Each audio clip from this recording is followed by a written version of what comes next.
Bismillahirrahmanirrahim. Barliq hamd sana Janobi Allohga bo'lsin. Shunaqla payg'ambarimizga, oil taobatlariga va uningga toki qiyomatgacha ergashganlarga durud salomlar bo'lsin.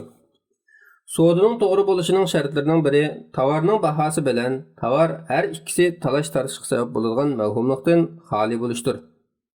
Agar mavhumlik talash tartishga sabab bo'lmaydigan ozg'in narsa bo'lsa, savdo to'g'ri bo'laveradi. Agar tovar, xalta yoki sandiqqa o'xshash narsalarda setilgan tovarlarning qepining ig'irligi savdogarlar o'rtasida odatlangan bo'yicha 200 gram yoki 1 kilo degandek muqim o'lchamda hisoblab chiqarib o'tilsa, savdo to'g'ri bo'lgan bo'ladi. Bu turlik narsalarda ashundoq bekitib ish qilmagan ahvolda qiyinchilik kelib chiqadi. Shariat bo'lsa kishilarga avachlikni keltirmaydi. Üzüm yoki bug'doyga o'xshash narsalar qashlangan xalta, tovar ig'irliklari odatda bir-biriga yaqin bo'lib, 200 gram mo'ljallangan xalta yoki 250 gram yoki 150 gram kelishi mumkin. Lekin necha 100 kilo narsani savdolashganda bir tovarda 100 yoki 50 gramni deb nurg'un avachlik tortish muvofiq emas.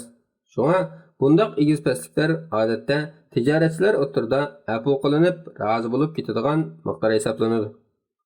Odatda savdo-sotiqdagi mavhumlik 3 darajaga ayriladi. Birinchi, ig'ir darajadagi mavhumlik bo'lib, bu talash tartishga, jidalga sabab bo'ladigan bo'lg'achqa, bu mavhumlik savdoni inovatsiz qilib o'tadi.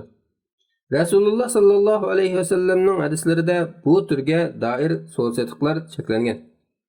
Masalan, Abdullah ibn Umar radhiyallohu anhuma rivoyat qiladi-ki, Rasululloh sallallohu alayhi vasallam texi tug'ilmagan botiloqning botiliqi bo'lganda pulni topshiradigan savdoni to'sgan. Bu jahiliyat zamonida kishilar qilishadigan savdo bo'lib, birisi bir tugini yoki u tugining qo'rsiqdagi botloq tug'ilib, u botloqning botliqi bo'lganda pulini berdiganga nasiya setib oladi. Abu Said al-Khudri radhiyallohu anhu mundaq degan: Rasululloh sallallohu alayhi vasallam tashlashibla savdolashishdan, ya'ni bir odam yana bir odamga raqsni tashlabla qarab boqmasdan setishdan to'sgan. Va yana ikki taraf tutib baqibla uningga qaramay turib savdolashishdan to'sgan. Ikkinchi, o'rta darajalik mavhumlik. Buningda olimlarning qarashlari o'xshash emas. Uchinchi, ozg'ina mavhumlik bo'lib, bu talash tartishga, jidalga sabab bo'lmaydi. Shunga bu turlik mavhumlik bo'lsa-mu, baliq olimlarning birdak ittifoqi bilan savdo joiz bo'laveradi. Tijorat urf-odatimi buni muayyanlashtirdi. Imom Navaviy mundaq deydi: Ba'zida ehtiyoj bo'lgan ahvolda savdo-sotiqda ba'zi bir mavhumlik mayli deyiladi. Masalan, uy savdosida uyning tegi noma'lum bo'lsa-mu, savdo to'g'ri bo'ladi. Bo'g'oz qo'yni yelinida suti bor sog'liqni satsa to'g'ri bo'laveradi. Chunki ul uyning tashqi ko'rinishiga tabidir. Yana ehtiyoj shundoq savdo qilishni taqozo qiladi. Chunki ulni ko'rgili bo'lmaydi. Sog'liqning qo'rqitib turalmi bilan yelinidagi sutmi shundoq. Yana musulmonlar yo'qolan noma'lumlik bo'lgan narsalarni satsa joiz bo'ladiganligiga birdek ijmo qilgan. Masalan, ular ichiga bir narsa qoplangan tonni satsa, ichidagini ko'rmasam joiz deb birlik kelgan. Navoda ichidagini ayrim savdolashgan bo'lsa, joiz bo'lmaydi.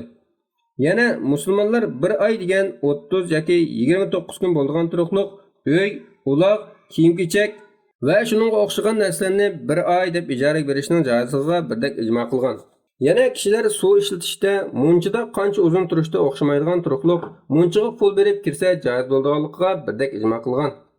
Yana kishilar suv ichishda o'xshamaydigan turuqliq ichilgan suv miqdori noma'lum bo'lsa-mu, ichadiganlarning odatda o'xshash bo'lmasa-mu, pul berib to'limning og'zidan suv ichsa joiz bo'lganligiga birdek ijmo qilgan.